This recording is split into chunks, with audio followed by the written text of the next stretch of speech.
बताइए कुरान मजीद में हजरत आदम अलैहिस्सलाम का नाम कितनी मर्तबा आया है? 5, 4, 3, 2, 1. सही जवाब है 25 मर्तबा।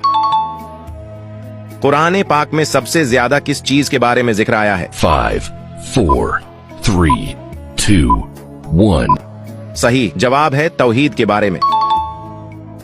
बताइए कुरान मजीद में हजरत नूह अलैहिस्सलाम का नाम कितनी मर्तबा आया है? 5, 4, 3, 2, 1. सही जवाब है 43 मर्तबा आया है। बताइए कुरान मजीद में हजरत इदरीस अलैहिस्सलाम का नाम कितनी मर्तबा आया है? 5, 4, 3, 2, 1. सही जवाब है 2 मर्तबा। क्या आप जानते हैं कुरान मजीद में हजरत हूद अलैहिस्सलाम का नाम कितनी मर्तबा आया है? 5, 4, 3, 2, 1. सही जवाब है 7 मर्तबा।